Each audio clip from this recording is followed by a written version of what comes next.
অধ্যক্ষ মহোদয়, একটা বাস্তব কথা আমি বলছি, আমি বিধায়ক হিসেবে বলছি অধ্যক্ষ মহোদয়, আমার কনস্টিটিউয়েন্সিতে নবীনচন্দ্র কলেজ, সেই কলেজে গিয়ে দেখতে পারলাম যে কিছু ছাত্র পাঞ্জাবি পরে আসছে, পাঞ্জাবি পরে, ড্রেসের কালারটা ঠিক আছে, পাঞ্জাবি পরে আসছে। আমি যখন গিয়ে অথরিটিকে জিজ্ঞেস করলাম, এবং সামনে কিন্তু আরো দুটা, বিকন কলেজ এবং প্যারাগন কলেজ খুব ভালো চলছে অধ্যক্ষ মহোদয়, 100% রেজাল্ট, মুসলিম মানুষ সেই সেই স্কুলগুলিকে পরিচালনা করছে। আমি যখন কলেজে গিয়ে জিজ্ঞেস করলাম ওরা কেন এইরকম ড্রেস পরে আসছে, বলে ওরা শরীয়তের কি একটা ইয়ে আছে, শার্ট প্যান্ট ওরা পড়তে পারবে না, এই এই এই এটা পড়বে।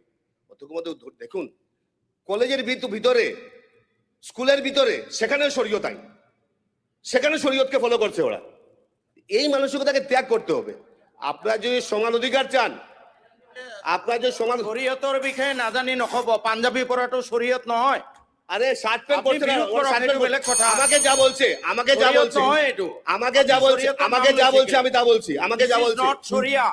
ঠিক আছে আপোনাক কোনোবাই ভুল সেটাই তথ্য বলছি। দিছে, আপুনি ভুল আমাকে তথ্য যা বলছে কৈ আমি আছে। বলছি, আপোনাক আমাদের পূৰ্বক সেই বনাই দিছে মানসিকতাকে কোনোবাই। ত্যাগ করতে হবে। কমলক্ষেত্রে মানসিকতা ত্যাগ প্রকাশিত করুন। পূর্বক বনাইছে কোনোবাই। সমাজে ইউনিফর্ম আনার জন্য, সবাইকে সমান অধিকার আনার জন্য, যাতে এই বিলকে আপনারা সমর্থন করুন, যাতে সবার সমান অধিকার থাকে, সমান ন্যায় থাকে।